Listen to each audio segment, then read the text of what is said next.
called on for salvation.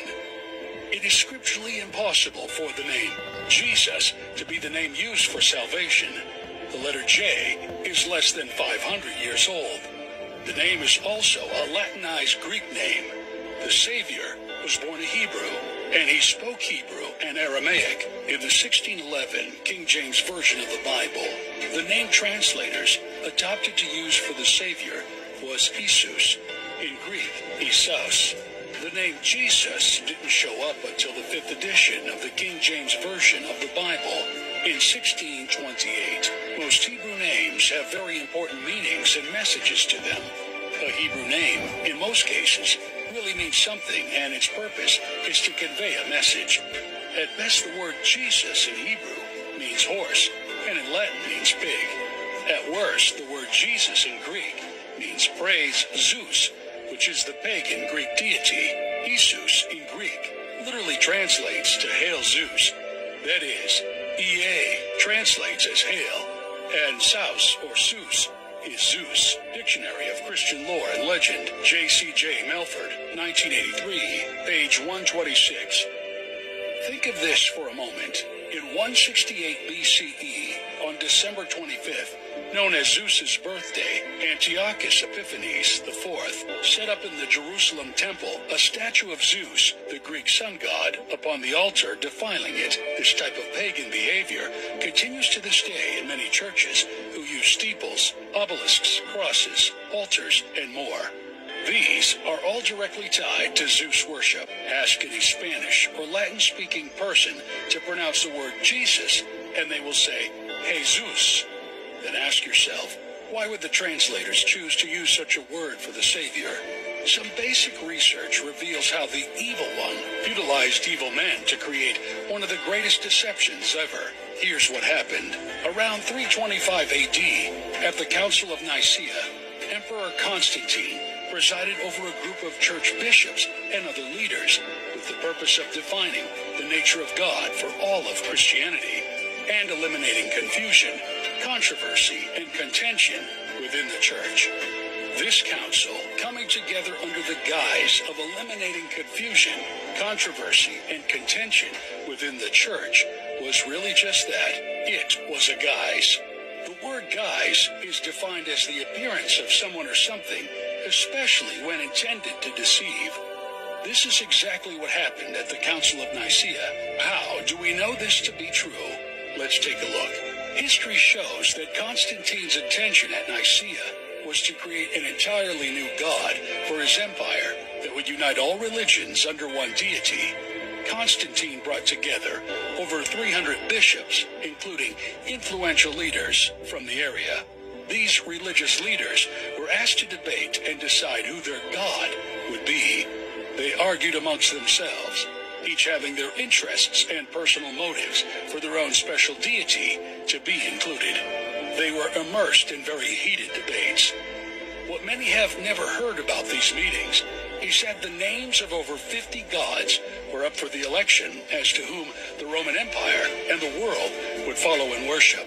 As of yet, no god has been selected by the council, and so they balloted in order to determine that matter.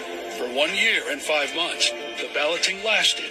From the book God's Book of Eskra, Professor S.L. McGuire's translation, Salisbury, 1922, chapter 48. Can you believe what you just heard? A group of men sat around and debated what pagan god their empire and the world would serve. We know this may sound shocking for many, but this is history. Now, after 1 year and 5 months of debating over which pagan god the Roman Empire and the world would serve, Constantine returned to the Nicene Council to find the leaders there had not yet agreed on a new pagan deity. They did, however, narrow the list down to 5 pagan deity prospects. These were Zeus, Mithra, Caesar, Krishna, and Horus. Historia Ecclesiastica, Eusebius, circa 325. As ruler, Constantine chose to combine 2 of the pagan deities into one. He chose Jesus, also known as Zeus, to be joined with the Eastern savior god, Krishna. Note that Krishna is Sanskrit for the word Christ. When you you combine the two words, they equal Jesus Krishna, now known as Jesus Christ. A ratified vote was taken by the council that totaled 161 votes to 157 votes in favor of Constantine's wishes. Thus, the name Jesus Krishna, Jesus Christ, became the official name of the new Roman god. The world is still under Constantine's spell. This brings us back to what we spoke of earlier about the next great deception. It should now be obvious, based on what we've shared about what happened at the Council of Nicaea, that the name of the Savior was also changed by the Nicene Council, perpetuated by the translators and scribes to this very day. The Savior said, "I have come in my Father's name, and you do not receive me. If another comes in his own name, him you would receive."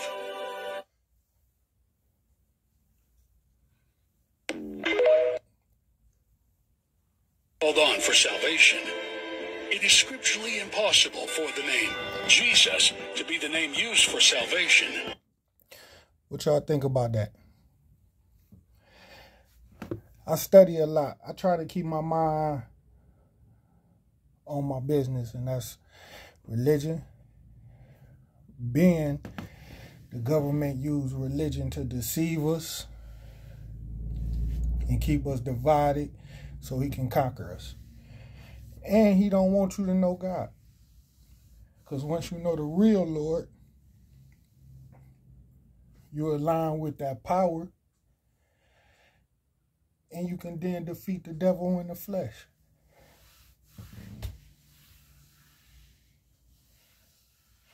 And the devil in the flesh right now is operating through the government, the police departments, the politicians, the judges, and also corporate Americas.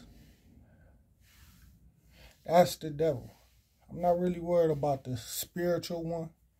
He's under control once you get the one in the flesh under control.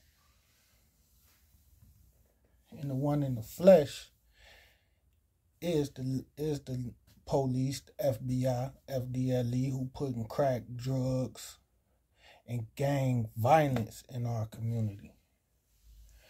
But that's just a little food for thought.